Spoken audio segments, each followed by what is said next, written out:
Hey there, and welcome to this 10-minute masterclass. In this masterclass, I am going to be sharing with you the best way to get less involved if you are currently rocking or bouncing your child to sleep for either their nap time or nighttime. Let's get started. So right now, you'll maybe have your child in a carrier, you're rocking them or you're bouncing them to sleep, and then you may be able to lay them down. Maybe you let them nap on you, and that's completely fine if that's happening. Chances are, though, they'll be waking up through the night and they'll need help getting back down to sleep. Or if you lay them down at nap time, they are waking up after they've gone through a sleep cycle and they're needing help getting back down to sleep. That's because they are having that movement to get to sleep as they naturally wake after one sleep cycle for a nap time or after sleep cycles at nighttime. Remember, waking is completely normal. Then they are needing that help to get back down to sleep. So there are some gentle, easy ways that we can work on beginning to get you less involved and your child needing less movement.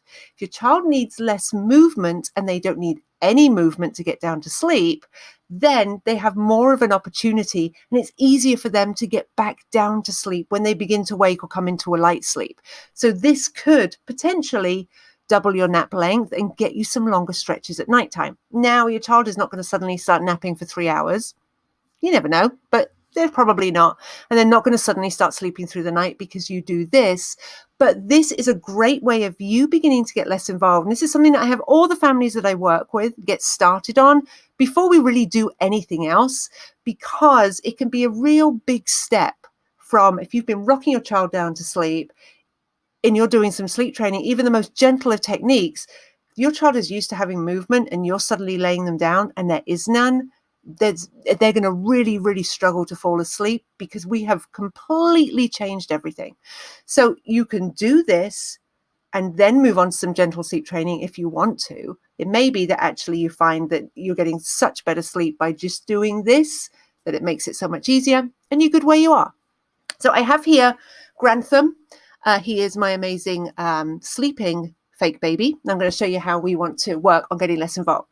So right now you're rocking your child to sleep and I need you to time how long that's taking. And there's a few stages that we have when we are helping our child to sleep with rocking. And that will be when they're doing the falling asleep bit, time that bit.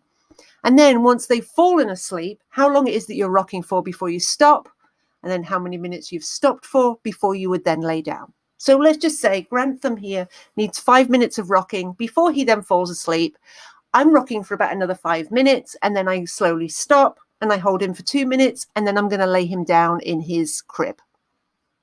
So what I'm going to start doing is I want to start reducing down the movement so that he is getting used to getting into that deep sleep without the movement. And then we can get him used to falling asleep without the movement. But we want to go really gently and really slowly and make this as easy as possible for both you and your child. So I'm going to go through my normal nap time routine. I'm rocking Grantham down to sleep, sticking with my 5 minutes. That's how long it roughly takes him to fall asleep. And then when he's fallen asleep, I know I've been rocking him for 5 minutes because I've been timing it. I want to work on this stage of reducing that down. So what I'm going to do is I'm going to continue to rock him exactly as I have been. And then at 4.5 minutes, I'm going to slow that up to a stop. I've been holding him for 2 minutes before I would then lay him down in his crib. What I'm going to do is I'm going to add that 30 seconds that I reduced down from the rocking to just the holding. So I'm holding him now for 2.5 minutes, and then I'm going to lay him down. Going to do the same for all of those naps and at the beginning of the night. I wouldn't necessarily do this during the night. Trying to be looking at the clock and timing in the middle of the night is not an easy thing to do. So just do this at the beginning of the night and for your naps during the day. The next day, you're going to reduce down by another 30 seconds. So I'm still doing my roughly 5 minutes until he falls asleep. And now I'm going to be rocking him for 4 minutes. And then I'm going to be stopping. I'm still holding him.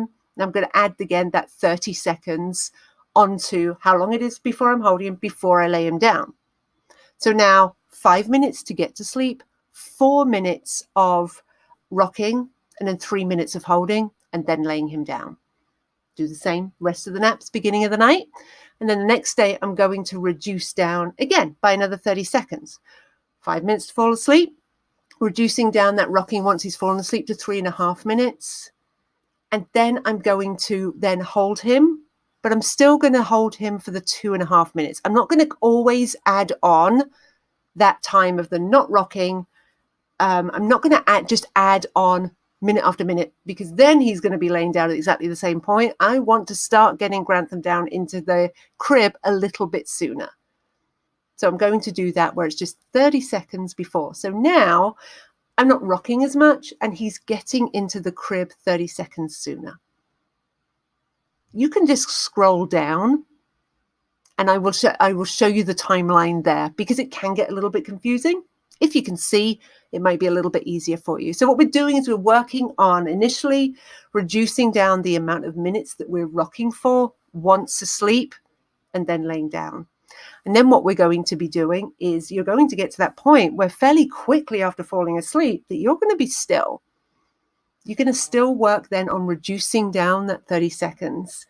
So what's going to happen is we're going to get to the point where we are really slowing up that movement and stopping before Grantham has even then fallen asleep. So he's now doing this bit of falling asleep while I'm still holding him.